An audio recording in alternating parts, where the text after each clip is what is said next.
Hi, ma'am. Good Hi, morning. good morning. So, nilista mo na ba ako dyan? Opo. Alam mo naman, ayaw ko na nag-aantay ng matagal kasi. Ano po, ma'am? Nandiyan na ba si Doktora? Kanina pa po sa loob. Sige, Nia.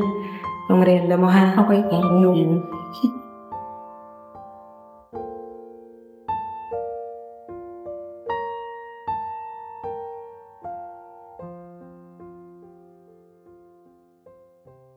Ay, buntis ka, ano? Mauna ka na. Mauna ka na dito. Dito ka na. Para... Tagal nga, kanina pa ako dito naghihintay. Diyan ako kasi, no? Oo, kanina pa nga ako dito. Actually, nagpaagad na nga ako para ako na nga ang ano. Kasi buntis ka naman. Ikaw nang mauna. Thank you po. Ilang buwan na ba yan? 5 months na po. Oh, malapit-lapit ka na rin, ano? Ito nga po, eh. Ano kayang oras? Hindi pa siya nagsisimula eh. Ako dapat ang mauna niyang i-check up eh. Kung ano ginagawa pa doon. Di pa po ba start? May chine-check up lang po si doktora. Sunod na po kayo. Ang tagal. Pahintay lang po. Tagal na ba? Tagal naman doktor na mag-check up. Hello po. Good morning. Pinada? Okay po, ma'am. Number 3 po kayo, ha? Okay. Okay po.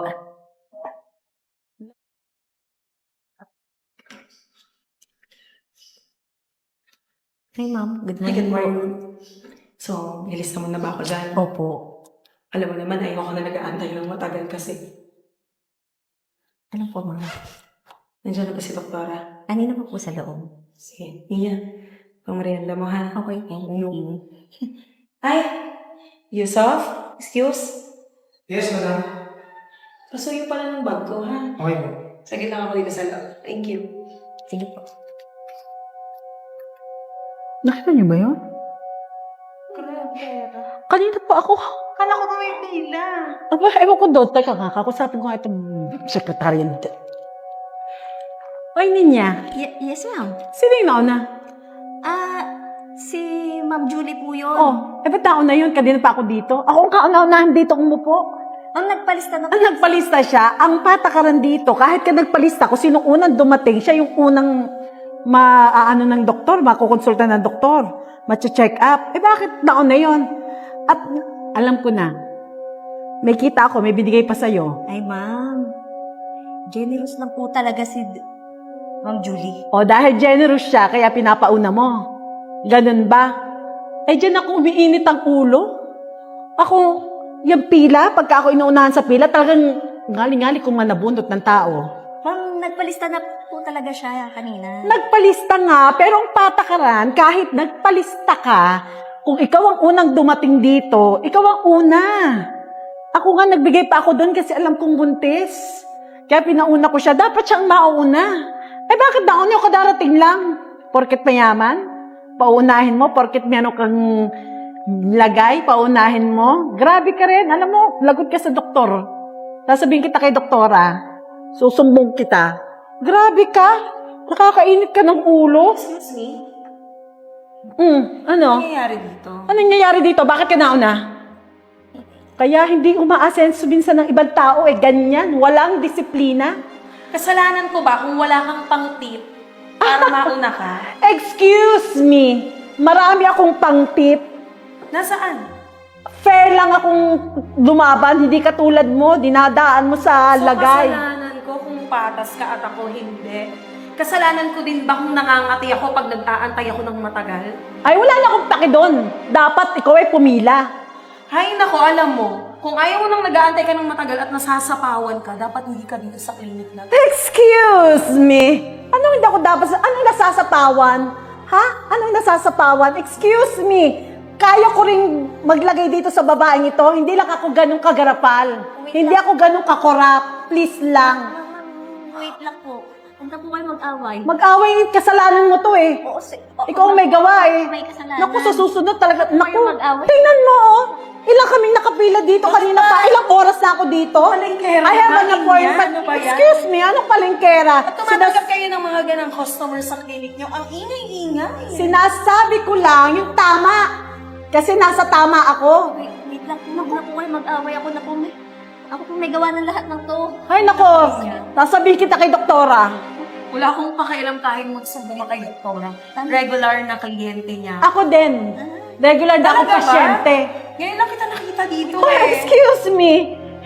Hindi naman kasi ako malala ang sakit para lagi ako narito. Nagpapacheck up lang Pero ako. hindi ka mukhang healthy ah. Oh, Mukhang malala excuse- ang sakit mo. Oh, excuse Kaya ba me. nag-iinit ang dugo mo? Excuse Para me. paunahin kita dahil kailangan mo emergency ba? Excuse me. Teka nga, hindi ka ba napapahiya sa bunganga mo dyan? Kanina ka pa sumisigaw.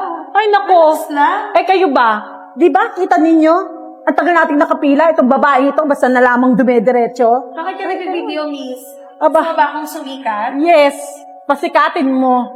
Ano lang kailangan niya? Ay, naku, pasikatin mo, oh. Tingnan mo, naka-contact lens pang parang tilapyang bilasa ang mata. So, kasalanan ko bang wala kang pambili kang patuloy? Excuse me, I don't need contact lens, linaw ang aking mata. Excuse me lang po. Mawalang galang na po sa inyo. Ay, naku, doktora, buti andito ka. Itong sekretarya mo, ha? Ako ang kauna-unahan sa pila. Ako ang nauna dito, kanina pa ako. I have an appointment, maya-maya lang. Eto, pinasingit itong babaeng ito, nitong sekretarya mo. At, tumatanggap ng lagay. See? Dapat bagay ng mga sekretarya mo, doktora? Alam mo naman, sanay na sanay ka naman na laging pag darating ako ang unang papapasukin kasi may usapan na kami ni Ninya. First time ko lang nakasabay to eh, itong matabang to. Hoy, excuse me, mataba ka rin, ano? Locus talking. Excuse me. Wait lang po. Kasi po masyado na tayo nakakaabala sa ibang clinic. Ano po? Ganito po yan. Dito po sa aming clinic ay hindi po namin tinotolerate yung inyong ginawa. Ang amin po dito ay first come, first serve. Alam niyo po yan. Ayun po ang basis ng aming clinic. See? Tama ako. Ninya, ano sabi ni Miss... Anong pangalan po niyo? Mrs. Alaban. Ni Mrs. Alaban na nagpapalagay ka ng pera? Ano yon? Anong ibig sabihin nun? Eh, doktora, generous lang talaga si Ma'am Julie. Ang merienda lang yan, doktora. Hindi yung generous. Ano mo bang pwede makasama yung klinik ko? Mawalan ako ng kliyente, ng pasyente sa ginawa mong yan? Correct. Matatanggal ka sa trabaho mo. Huwag po. Nakuha Kailangan mo. ko ng trabaho. And Miss Julie Ferd, hindi ko akalain ganyan ang ginagawa mo sa klinik ko. Tagal ko nang ginagawa yung doktora, wala kang kaalam-alam. Kasalanan ni Ninya to lahat. Nakakahiya ako sa ibang pasyente sa ginawa niya. So, paano, doktora? Siya yung papapasukin mo na? Okay lang naman ako eh. Yusuf? Papapasukin na kasi tapos ka na. Hindi po. Sa susunod na araw, hindi na po ako inyong magiging doktor. Hindi ko na kayo tatanggapin sa klinik ko sa ginawa niyo. Okay lang, hindi naman kawalan. Marami namang klinik na tatanggap sa akin. Ninya, sorry ah, wala ka nang pang-merienda next time. Yusuf, tara na nga. Ang ingay lang dito. Ang iingay. Good for you. Diyos ko. May So, uulitin mo yan. Pagbibigyan kita ng isang pagkakataon. Salamat po. Dahil sa ginawa mo yan, tuloy mo yung trabaho mo ngayon. Okay? Babawi po ako. Ayoko na maulit yan. Sorry po, doktora. Nakuha mo. Ma'am, sorry din. Ay, nako. Hindi na po mauulit. Sa susunod, wag ka nang gagawa ng ganyan, ha?